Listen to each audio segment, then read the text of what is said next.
एक तो पहले ही जो है यहाँ के लोगों ने बताया कि पहली बार यहाँ जलसा हो रहा। अब जाहिर है पहली बार जब कोई काम होता है तो बहुत सारी भूल चूक भी होती है, बहुत सारी कमी भी होती है। अल्लाह माफ़ करे और हम सबको अपनी कमियों को सुधारने की तौफीक दे। लेकिन मेरे भाइयों, आप गौर कीजिए कि अल्लाह तबारक व तआला ने हमें और आपको इंसान बनाया। इंसान बनाया, अपनी सारी मखलूकात में सबसे खूबसूरत अल्लाह तबारक व तआला ने हमें और आपको बनाया। इंसान से खूबसूरत कोई नंगे मत रहना, नंगे रहना ये इंसान की पहचान नहीं है, ये जानवर की पहचान है। और आज के दौर में नंगे रहना ये तरक्की की पहचान है। जो औरत जितनी नंगी रहती है उसको उतना तरक्की याफ्ता, उतना मॉडर्न और उतना फैशनेबल माना जाता है। आज बड़े बड़े मुकाबले होते हैं, दुनिया के खूबसूरती के मुकाबले होते हैं और औरतों के बदन से कपड़े नोचे जाते हैं, उनको नंगा किया जाता है और दुनिया को यह बताया जाता है कि जो औरत जितनी नंगी होगी उतनी वो तरक्की करेगी। मेरे प्यारे साथियों, हमारे बाप आदम और हमारी माँ हव्वा, उनकी जो औलाद है, जो इंसान है, उन्होंने अपनी औलाद को ये पैगाम दिया कि नंगा रहना ये इंसानियत नहीं है, ये तो हैवानियत है। जो इंसान होगा वो नंगा नहीं रहेगा, वो अपने सतर को छुपाएगा, अपनी शर्मगाह को छुपाएगा। हजरत आदम और हव्वा ने जन्नत के पत्तों को तोड़ तोड़ करके अपने सतर को ढांपना शुरू कर दिया।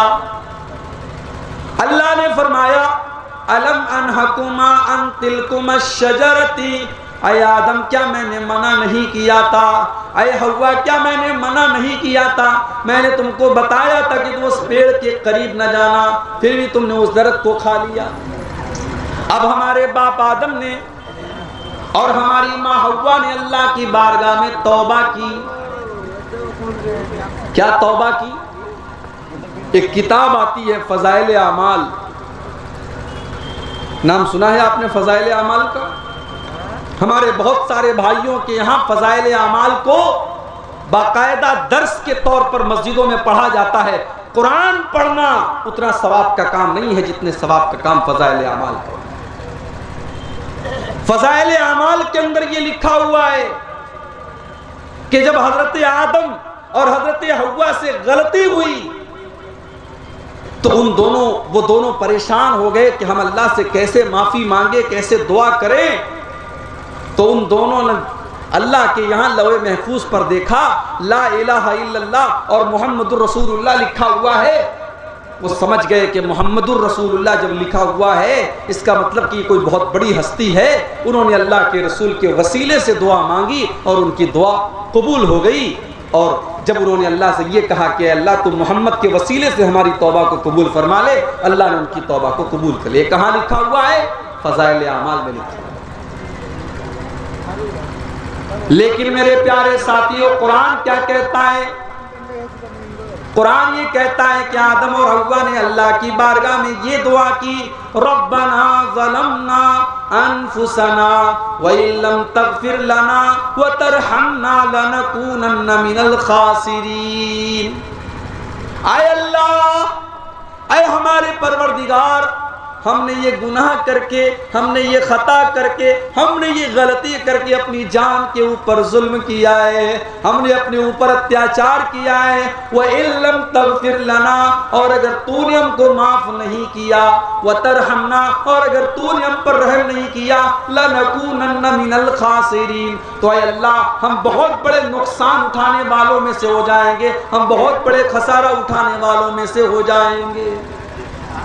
कुरान तो ये दुआ बता रहा है। और फजाइल आमाल के अंदर क्या लिखा है कि अल्लाह के प्यारे नबी के वसीले से दुआ मांगी गई। इसका मतलब ये हुआ कि वो रॉन्ग नंबर है, वो गलत नंबर है।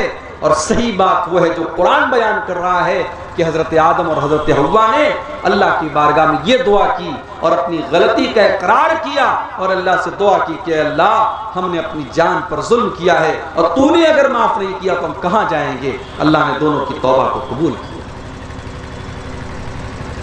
एक तरफ हजरत आदम से गलती हुई, उन्होंने तौबा की, उन्होंने अल्लाह से माफी मांगी। और जब इबलीस से गलती हुई, इबलीस ने जब गुनाह किया, इब्लीस ने जब अल्लाह के हुक्म के बावजूद हजरत आदम को सजदा नहीं किया और अल्लाह ने पूछा कि तूने आदम को सजदा क्यों नहीं किया, तो इब्लीस ने माफी नहीं मांगी, इब्लीस ने तौबा नहीं की। इब्लीस ने क्या कहा? अना खैरुम मिन्हु, क़ाल अना खैरुम मिन्हु खलक़तनी मिन नारिन व खलक़तहु मिन तीन। इब्लीस ने कहा, अल्लाह मैं आदम को सजदा नहीं कर सकता, मैं तो आदम से बेहतर हूँ। आदम को तूने मिट्टी से पैदा किया है, मुझे आग से पैदा किया है। आग से पैदा होने वाली चीज मिट्टी से पैदा होने वाली चीज को सजदा क्यों करेगी? अय अल्लाह मैं आदम को सजदा नहीं कर सकता। अल्लाह ने फरमाया, मालकान ततकब्बर फीहा, तू तकब्बुर कर रहा है, तू अहंकार कर रहा है, तू घमंड कर रहा है, तू जन्नत में रह करके तकब्बुर नहीं कर सकता, तू अल्लाह की बारगाह में रह करके तकब्बुर नहीं कर सकता। फखरुज मिनहा, तू निकल जा हमारी बारगाह से, तू निकल जा जन्नत से। अल्लाह ने इब्लीस को जन्नत से निकाल दिया और कयामत तक के लिए इब्लीस को शैतान बना दिया, लानती बना दिया।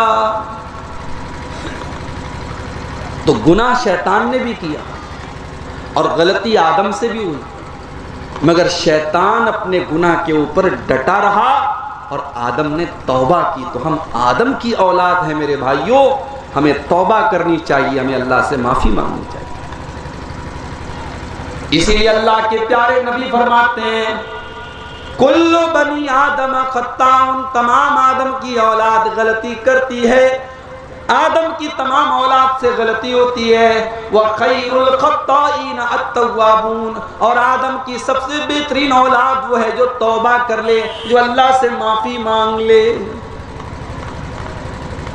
ओ मेरे नौजवान साथियों, रात को 2-2 बजे तक मोबाइल में लगे रहने वाले मेरे भाइयों, मेरी नौजवान बहनों, मोबाइल के ऊपर लगी रहने वाली मेरी बहनों, मेरे भाइयों, अल्लाह की बारगाह में तौबा किया करो।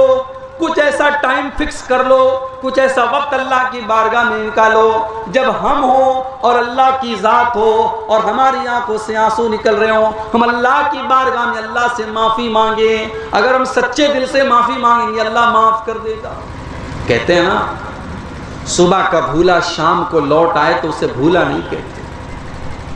अल्लाह की बारगाह में जो सच्ची तौबा कर ले, अल्लाह उसकी तौबा को फौरन कबूल कर लेता है। अल्लाह के प्यारे नबी फरमाते हैं, अत्ताइबु मिनज़्ज़म्बि कमन ला ज़म्ब लहू, जो गुनाह से तौबा कर लेता है, जो अल्लाह से माफ़ी मांग लेता है, वो उसकी तरह हो जाता है जिसने कभी गुनाह ही नहीं किया। कल तक शराब पीता था, कल तक ज़िना करता था, कल तक हराम खाता था, आज अल्लाह से सच्ची तौबा कर लेता है, अल्लाह उसको बिल्कुल माफ़ कर देता है। जैसे हमारे कपड़े पे कोई दाग लगाओ, अब उसको डिटर्जेंट लगा के वॉशिंग मशीन में हम रगड़ रगड़ के धो दें, तब भी दाग का कुछ न कुछ असर तो बाकी रह जाता है।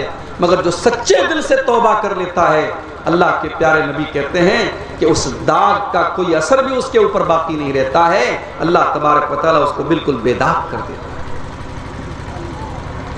तो सच्ची तौबा करो अल्लाह की बात। अल्लाह ने फरमाया, वसारिउ इला मग़फ़िरतिम मिर रब्बिकुम, मेरे बंदो तुम अल्लाह की माफ़ी, अल्लाह से माफ़ी मांगा करो, अल्लाह से बख्शिश मांगा करो, अल्लाह से इस्तिग़फ़ार किया करो। व जन्नतिन अर्ज़ुहस समावातु वल अर्ज़ु, और मेरे बंदो तुम जन्नत के लिए दौड़ धूप किया करो, तुम जन्नत के लिए मेहनत किया करो। आज इंसान अपनी रोजी रोटी के लिए कितनी मेहनत करता है, सुबह से लेकर शाम तक इंसान मेहनत करता है, खून पसीना एक करता है, किसके लिए? दुनिया के लिए, दुनिया की दौलत के लिए, दुनिया के घर मकान के लिए, बिजनेस के लिए, कारोबार के लिए। अल्लाह ताला कह रहा है, व जन्नतिन अर्ज़ुहस समावातु वल अर्ज़ु, मेरे बंदो तुम दौड़ धूप किया करो जन्नत के लिए, तुम कंपटीशन किया करो जन्नत के लिए। जो जन्नत कायनात से बेहतर है, जो जमीन व आसमान से लंबी चौड़ी है, जो जमीन व आसमान से बेहतर है। आज दुनिया की औरतें जन्नत की औरतों के सामने कूड़ा है, कूड़ा। दुनिया के फल फ्रूट जन्नत के फल फ्रूट के आगे कूड़ा है मेरे भाई। दुनिया की तमाम नेमतें मिलकर के जन्नत की किसी एक नेमत के बराबर नहीं हो सकती हैं। जन्नत की नेमत का तो ये हाल होगा, अल्लाह के प्यारे नबी फरमाते हैं, सही मुस्लिम की रिवायत है कि वो इंसान जो सारी जिंदगी मुसीबत में था, परेशानी में था, बीमारी में था, उस इंसान को कल कयामत के दिन अल्लाह ताला थोड़ी देर के लिए जन्नत में डालेगा। थोड़ी देर के लिए अल्लाह ताला जन्नत में डालेगा और जन्नत से निकालने के बाद अल्लाह पूछेगा, ऐ मेरे बंदे, हल रायता शर्रन कत्तु, क्या तूने कभी अपनी जिंदगी में कोई मुसीबत देखी है, कोई परेशानी देखी है, कोई दुख देखा है, कोई तकलीफ देखी है?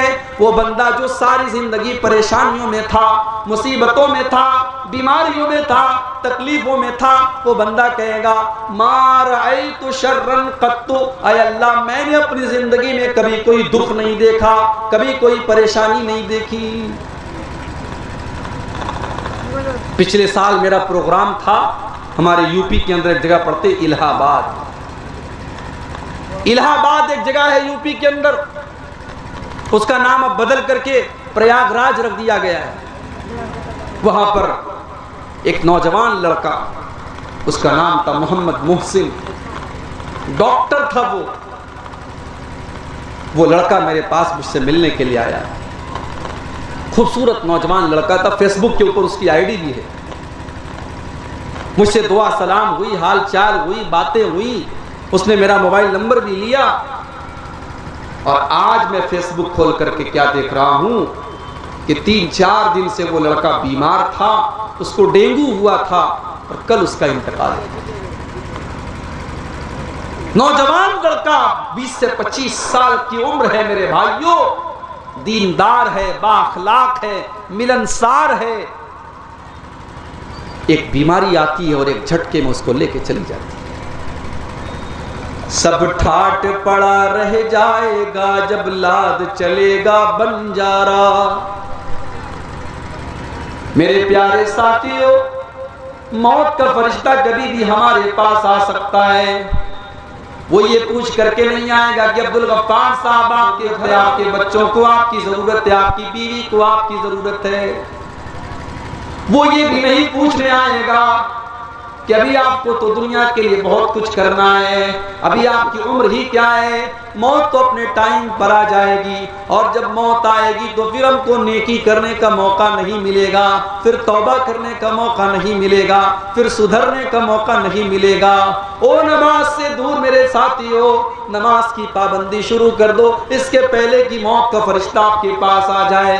ओ हराम काम में डूबे मेरे भाइयों, हराम तरीके छोड़ दो, अल्लाह के दीन की तरफ आ जाओ इसके पहले कि मौत का फरिश्ता आपके पास आ जाए। अल्लाह ने फरमाया हत्ता इज़ा जाअ अहदहुमुल मौत क़ाल रब्बिरजिऊन। जब मौत का फरिश्ता आता है, जब मौत का टाइम आता है, तो इंसान ये कहता है कि ऐ अल्लाह मुझे एक चांस और दे दे, एक टाइम और दे दे, एक बार दुनिया में और भेज दे।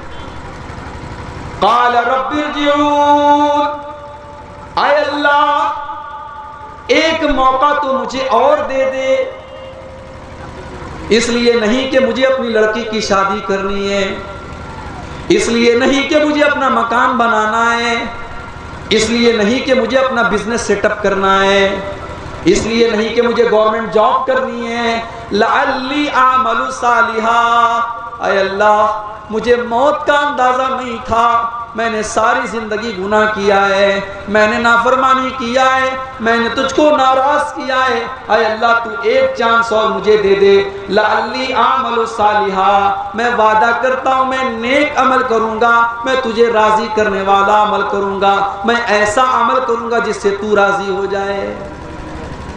ये कब कहेगा इंसान? मौत को देखने के बाद कहेगा। अल्लाह फरमाएगा कल्ला, ऐसा कभी नहीं हो सकता। इन्नहा कलिमतुन हुवा काइलुहा, ऐ मेरे बंदे ये तो बस तेरे मुंह से निकलने वाली एक बात है, तू आज कह रहा है अगर हम तुझे दोबारा दुनिया में डाल देंगे फिर तू वही काम करेगा। ये तो बस तू बात ही बात कर रहा है। वमिन वराइहिम बरज़खुन इला यौमि युबअसून। और ऐ मेरे बंदे, अब तेरे पास मौत का टाइम आ चुका है। अब तो तुझे बरज़ख में जाना है, अब तो तुझे कब्र में जाना है। अब तुझे दुनिया की कोई ताकत रोक नहीं सकती है। मौत वो चीज है मेरे भाई। आज तो हम और आप इतने कठोर दिल हो चुके हैं कि कब्रों को देख करके और मौत को देख करके भी हमारे रोंगटे खड़े नहीं होते। हमें मौत याद नहीं आती। कब्रिस्तान में बैठ करके लोग जुआ खेलते हैं, कब्रिस्तान में बैठ करके लोग शराब पीते हैं, कब्रिस्तान में बैठ करके लोग हराम काम करते हैं। इतना सख्त दिल हो चुका है इंसान।